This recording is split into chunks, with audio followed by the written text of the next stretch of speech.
Ja, mislim, odločitev je prišla čisto v bistvu iz želje po gledališkem jeziku, tudi ker smo ga na nek način raziskovali. Ne. Zdi se mi, da to, da smo uporabili osebne zgodbe igralcev, ki takoj že predpostavljajo nek drugačen odnos performerjev do besedila, ki ga govorijo, ki ga izvajajo na odru, in postopek rekonstrukcije, ki smo ga v bistvu v predstavi uporabljali, je nekako zahteval ali pa omogočal, da smo šli v tem smislu v neko avtorsko snovalno, v nek avtorski snovalen proces. Ker se mi zdi, da smo s tem v bistvu tudi na nek način se razbremenili sami sebe nekih teh klasičnih gledaliških kategorij, znotraj katerih razmišljamo o predstavah, igralskih, v smislu verjetnosti, v smislu nekih teh klasičnih mimetičnih izhodišč, ampak smo v bistvu na nek način to besedilo, ki je nastalo, in ta predstava, kljub temu, da vsebuje ogromno ene avtofikcije in dopisanih materialov in neresničnih, fiktivnih situacij, v bistvu nosi neko performativno noto. Tako da izhaja v bistvu želja po tem, da je to avtorski projekt, predvsem iz tega, ker smo zelo malo vedeli, da na nek način želimo na oder postavljati nek oseben odnos igralcev, ki ni odnos igralec do svojega dramskega lika, ampak v bistvu je nekaj toliko inherentno, besedilo, ki ga izgovarjajo, je toliko inherentno igralcem na odru, da ga je nemogoče, po mojem mnenju, na nek drug način zapisati. Off the record, pa zato, ker nismo dobili avtorskih pravic. Tako, kot si rekla, sem bil tako. No, ampak pač v nekem začetnem delu procesa sva tudi pač midva napisala neke tekste, pa tudi zato, ker je izhodišče so na nek način bile tudi pravljice za lahko noč, bi lahko v bistvu uporabili že obstoječa besedila oziroma besedila, ki so napisana za predstavo, ampak se mi zdi, da pol zaradi te rekonstrukcije pa teh, ker je tekst pač basically nastajal večinoma oziroma samo iz improvizacije oziroma prizorov, ki so nastajali na vajah, pač ni bilo prostora v bistvu za nič, kar je bilo vnaprej napisano ali pa na silo ali pa načrtno napisano, ampak je v bistvu, se mi zdi, da pol vse, kar sva hotela, tudi oni posnetki o spanju pa to, da pač tam več ni pasalo not, ker je bilo toliko jasno, da je umetelno oziroma. Ja, pa jaz mislim točno to, ja, da je takoj začel, takoj je v delu s materialom, ki je bil naprej napisan, prišlo do teh zagat, do nekih klasičnih gledaliških zagat, no, ki jih pa v bistvu tekom procesa nismo imeli. Dva prizora sta nastajala ne po principu improvizacije.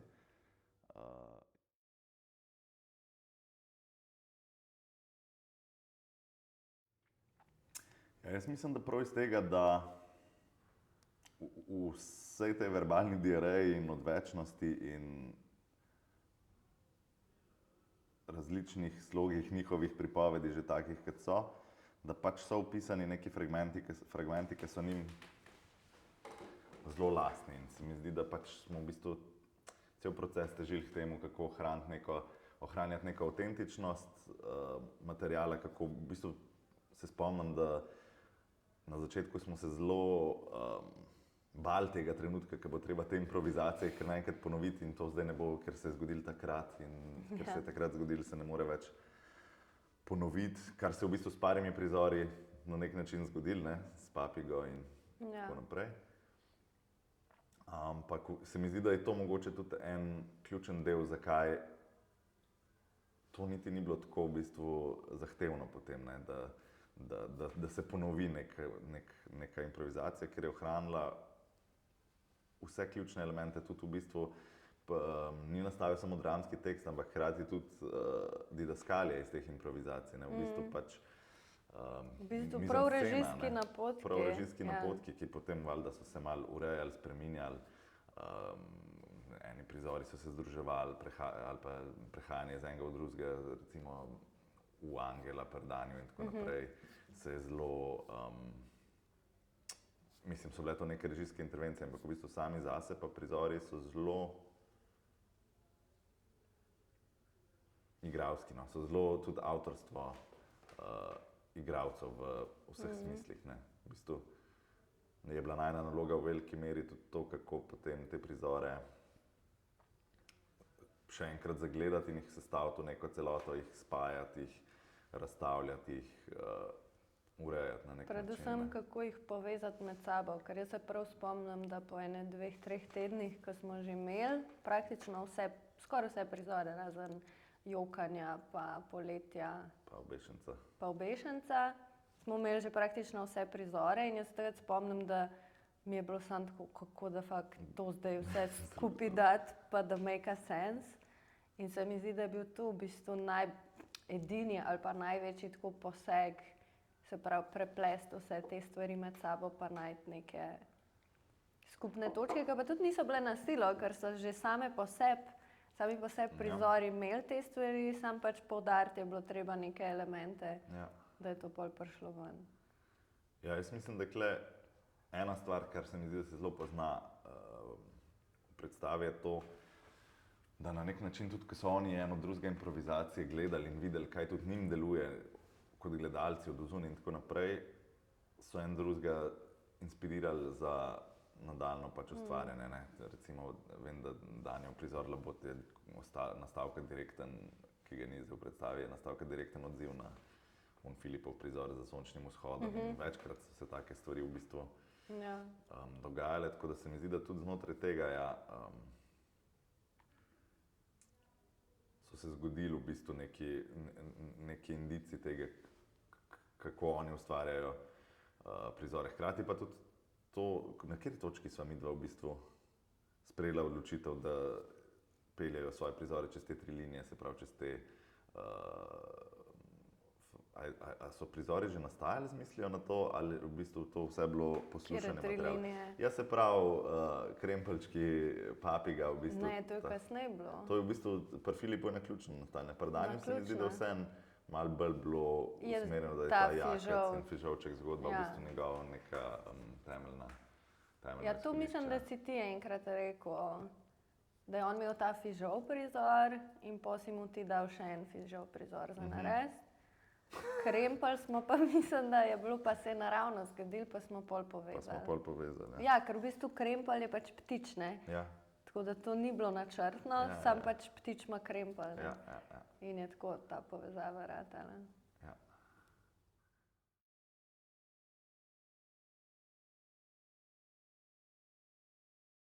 Mislim, meni na nek način se zdi, da da tudi, ampak se mi zdi, da na škodo v bistvu, mislim na škodo. Se mi zdi na nek način to nesmiselno. Tudi, ker sem rekel, da se mi zdi, da bi lahko to vzel in naredil še enkrat predstavo, ja, mislim, da bi se dalo, ampak da bi s tem, ko bi začel, kar si zdaj vprašala, to besedilo brati kot dramsko besedilo, brez konteksta, zakaj, kje je nastalo, kdo je govoril to besedilo, kdo ga je izrekel, čigave so bile te zgodbe, zakaj so bile ravno te zgodbe teh ljudi izbrane. Da bi en ključen del tega besedila spregledal, no, ja, da bi pač se v bistvu začel ukvarjati z neko nujnostjo, zakaj to danes govoriti, na kak način o tem govoriti, kar pač v našem primeru ni bila dilema, ne, zaradi tega, ker je dejansko obstajala neka nuja povedati te zgodbe, deliti te zgodbe, no, tako da ja, mislim, da bi se dalo to brati kot dramsko besedilo, da bi bilo pa to eno zelo jalovo ali pa nesmiselno delo in tudi, tudi mislim, da bi v bistvu veliko enih plasti tega besedila odpadlo, no, da se mi zdi, da na škodo besedila, no, da ne funkcionira na isti način, če ga razumeš kot dramsko besedilo. Meni se ne zdi nujno to dobro dramsko besedilo, če bi ga vzel kot dramsko besedilo, se mi zdi pa vrhunska uprizoritvena predloga v tem kontekstu, kjer pač vrhunska. Dober, pač se mi zdi, da je, sploh ne govorim v smislu kvalitete nujno, ampak čisto v smislu tega, da je nam pač dopuščala nek poligon, znotraj katerega so se igralci lahko zelo razigrali, znotraj katerega so se lahko neki prepleti režijsko-dramaturški zgodili, ki so pač celo predstavo peljali naprej. Vrhunska v smislu našega odnosa kot ustvarjalcev, da nam je dopuščala velike neustvarjalnosti, ne nujno zdaj, da... Pa tudi meni to, kar je meni bilo ful zanimivo v tem procesu, je to, ker smo v bistvu operirali skozi s praznim odrom, brez sredstev, brez scenografije, pač z ničemer, a ne, smo v bistvu, zato se mi zdi, da je tudi prišlo ful do te rekonstrukcije in do te pripovedi, s katero v bistvu ti pričaraš nek prostor ali pa predmet ali pa situacijo, ker pač nismo imeli nobenih drugih sredstev in se mi zdi ful zanimivo, kako je v bistvu to zavedanje teh okoliščin dejansko diktiralo in neko prizoritven kod in tudi samo pripoved, ker v bistvu vse njihove pripovedi so ful prostorske, ful vezane na pač prav slikanje prostora v situaciji in se mi zdi, da načeloma ti, ko pišeš dramski tekst, pač ne bo lik na ta način pripovedoval zgodbe, ker bo didaskalija to delala, ne? Ali pa pač bo nek drug pristop. Tlej se mi pa zdi, da je v bistvu že sam jezik in pripoved njihova, kako je strukturirana, v bistvu vsebuje že in didaskalijo in na nek način režijske napotke, ker oni v bistvu režirajo drug drugega, ne? Ti si zdaj moja mama, ti si zdaj moja teta, tle je postelja, ne? To se mi zdi, da je pač tako ful neka specifika tega. Ja, mislim, ful se mi zdi zanimivo to, prvič sem pomislil, da če bi to besedilo v nekih drugih produkcijskih okoliščinah tudi ustvarjal, kjer bi mogoče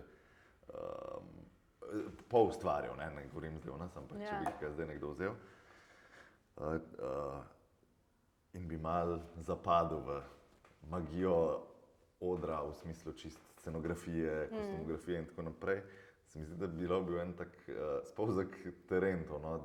da točno to, kar si rekla, da besedilo funkcionira v veliki meri zaradi tega, ker na nek način ves čas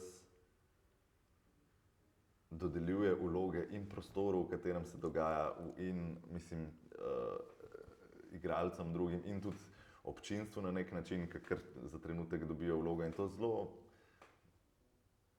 se zgodi kdaj zelo subtilno, recimo takrat, ko Filip na začetku tisto mizo odloži in na drugi strani so sosedje in pač kar naenkrat se vzpostavi neka, se nalepi na publiko neka vloga, se nalepi na steno, da je to točno ta stena, kjer je ta koledar visel, da je to ta postelja, ki je v bistvu vidimo, da je samo praktikabel, da je ves čas neka disonanca med tem, kaj oder ponuja in kaj zgodbe iz njega na nek način počnejo.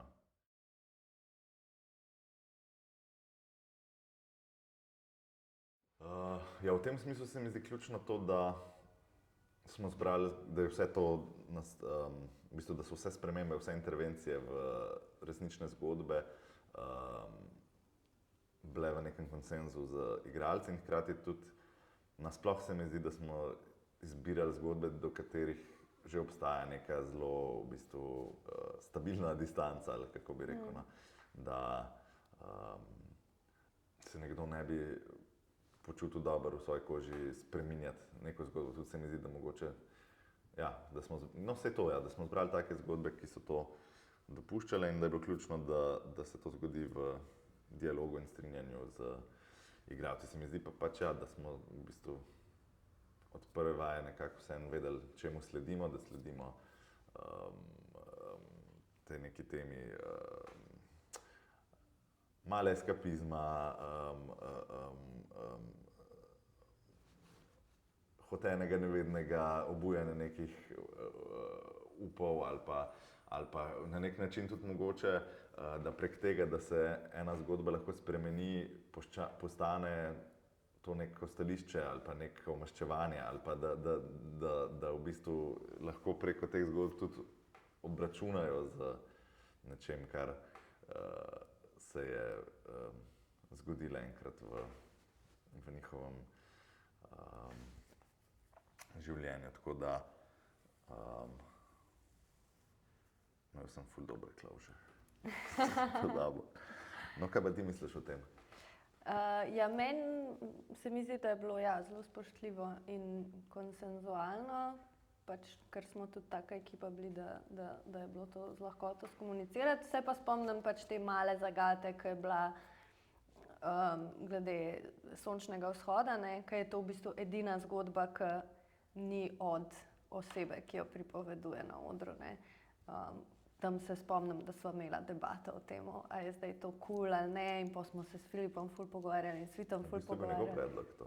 Ja, ampak... Velik problem je bil meni v tistem primeru Svit, ne? Ja, ampak pač tle se je edinkrat v bistvu pojavila neka debata, a je zdaj to okej ali ne.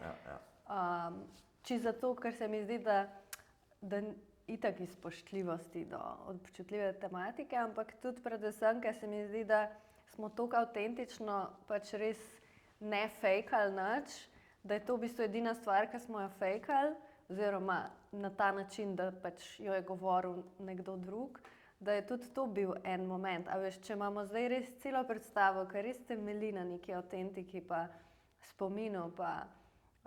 pač osebnem doživljanju, v bistvu a malo golfamo s tem, da to delamo. Pa se ti ne zdi, da celo predstavo malo goljufamo? Itak. Fižoli ne govorijo, papige ne prehajajo ne. Mrtvih sredi Skozi noči. golfamo, ampak tle se mi zdi, da je, ker je tematika taka, ker je res občutljiva, da je bil edini tak moment, kjer smo se vprašali, ok, kaj zdaj res s tem narediti. Ja. Tako da to.